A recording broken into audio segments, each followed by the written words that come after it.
I'm here today to present the Community Initiative of the Year Award. I'd like to announce the winner as the Racial Dignity Framework.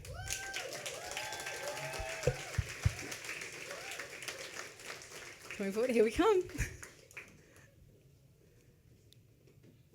Congratulations.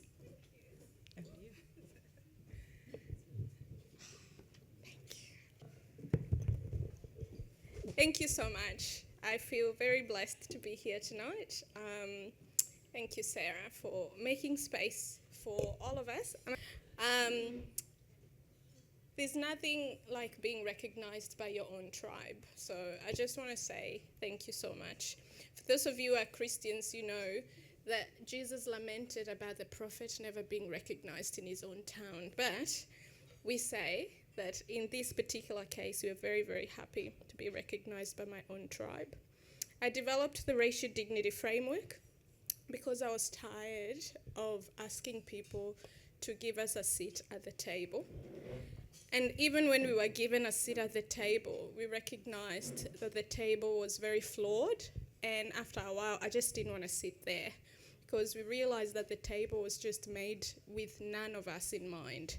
So to sit at the table was actually, it felt violent, it felt harmful, because you were never center stage of how the table was constructed, made, or enacted.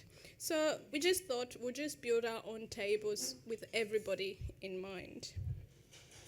I complained too much about academic practices that extracted nothing but trauma and suffering from Black communities, and wrote books about saving us and, giving us practices, frameworks. And I just wanted to write something about Black communities that was centered on dignity. And I'll tell you, when I was doing this research over the years, what people told me dignity was. People say to me dignity felt like love. It felt like a warm scarf. It felt like a hug. It felt like language. So for a lot of Black people who didn't always want to talk about racialized experiences through the lens of trauma, they talked about it through the lens of racial indignity. So what does it mean actually to be indignified because of the way you look, where you've come from, who you worship, and all of those things? Again, because this was an act of resistance, that not every experience that happens to a Black or brown person or an Indigenous person needs to be centered around trauma. So 3 years ago, I started hearing a different language in the way people spoke about racism. They said indignity was like, in an African sense, it's like someone taking clothes off you. It's like someone has taken everything off you and making you walk naked in front of people. And for me, using that metaphor is because dignity is what cloaks your personhood. When you are born and the doctors declared you're a human being, you had inherent right to your personhood. It is not debatable, it is not measurable. We cannot debate whether you have a little bit or too much or enough of it. You just are what you are, and because you're a person, you're entitled to your dignity. But of course we know that the world that we live in today does not accord dignity as a right. For some people it is a given, and for other people it is something to struggle for.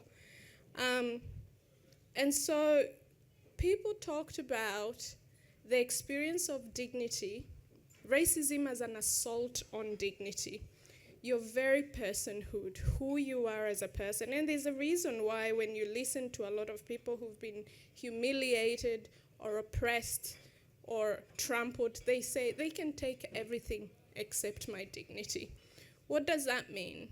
As soon as you take people's sense of dignity, you've also taken their personhood, because it is dignity that actually cloaks that sense of a person, that sense of who we are.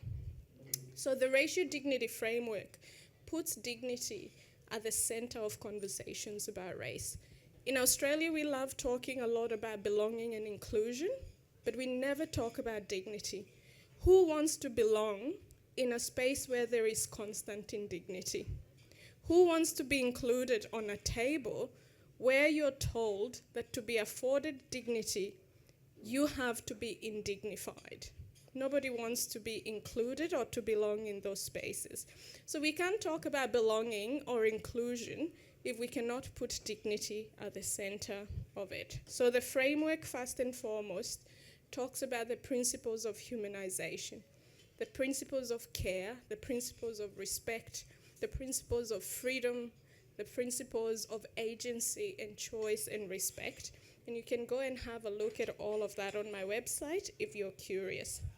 So if you're serious about supporting anti-racism work like what Sarah is doing, think about how you can center dignity at the core of your work. There is no point doing a lot of that stuff if at the end of the day your clients go home humiliated and they go home feeling small and feeling indignified. You might not win a court case, but you might recover the dignity of a person. So not everything needs to be won for dignity to be affirmed. And remember, dignity is not something that you give because it's not yours to give, because if it's yours to give, then it can be yours to take. It is something to affirm and it's something to uphold. So if you're interested in how you can operationalize the framework in your everyday work, please get in touch with us, get in touch with Sarah. Would like to support you, lawyers, doctors, academics, everybody. Now I'm getting emotional.